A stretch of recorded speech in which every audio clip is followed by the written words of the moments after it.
Welcome back at 7:44 on this Tech Tuesday. And you know, more than ever, we are reliant on technology to live, to work, and to play, as most of us stuck indoors amid this pandemic.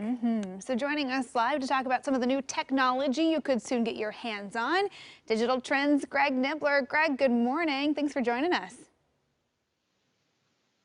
Good morning. Yeah, thanks for having me. So yeah, a lot of new things coming out, which is kind of nice. I mean, just like all the other events that got canceled for everything that we're talking about, tech conventions got canceled too, and that's where a lot of tech companies would normally release their products. But since they couldn't do that, now we're starting to see them finally trickle out as they're adapting too, and we are getting some new things. So Apple released a new iPhone, which is really big news, something we were anticipating. We didn't know when it was going to happen, but they finally announced it last week, and it's the new iPhone SE. So this is kind of their lower end model. They had an iPhone SE that came out a few years ago, if that name sounds familiar. They stuck with the same name, but this is the updated version, and it comes out at $399, which is really cheap compared to what normally an Apple phone would cost. And you do get a lot of cool features with it. It's got a really good chip in it. It's got the A13 chip. It's got a nice camera. It's got touch print ID on it. It doesn't have a headphone jack. So for anybody who wants a headphone jack, it doesn't have that. But it's a 4.7-inch display, and it's a really cool product to come out right now. It's actually available. I believe it's shipping on the 24th,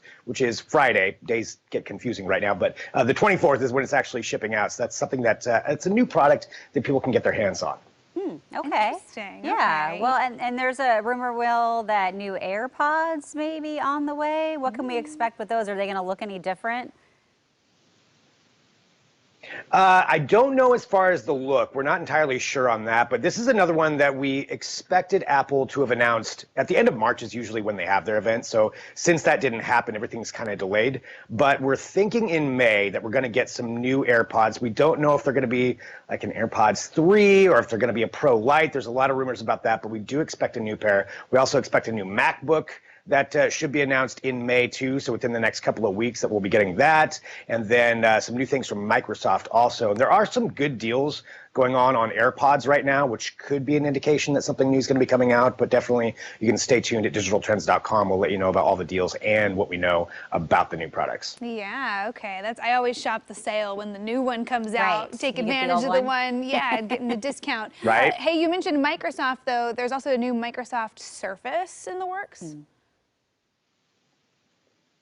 Yeah, so we've got a couple of new Microsoft products that, again, we're expecting. Now, this isn't 100% confirmed, but we know that this is about when they were going to be announcing some things. So there's the Surface Go, a new Microsoft Surface Go that we're expecting, which would be an update to that. It's kind of their tablet. We'll have some slimmer bezels, we think, probably an updated chip, but definitely a good entry level into the Microsoft Surface category if you're a Windows user, and possibly some more updates from them, too. We've got all the rumors kind of rounded up at Digital Trends, and again, since everything's kind of thrown into disarray, we don't know exactly when these dates are. Normally, we'd have a much better idea, but we do think within the next month that you're going to see a lot of these new products rolling out. Yeah, and lastly, we are hearing about a video game robot. I'm hoping my husband's not watching this one.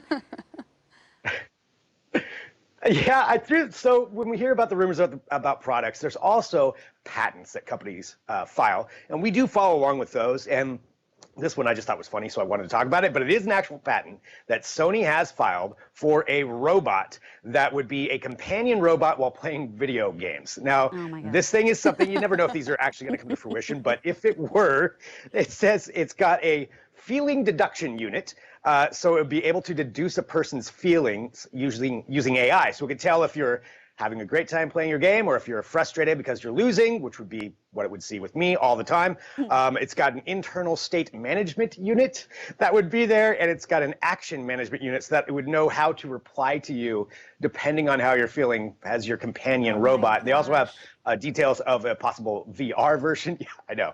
It's something that they put out there. You never know if it's going to come to fruition, but I could see it maybe happening. So you'd have just basically a little robot that would sit next to you and tell you it's okay that you're losing to 12-year-olds online. It's an interesting idea. Maybe Joe would like it because then you wouldn't have to deal with him when he's in a bad mood. The robot could deal with it.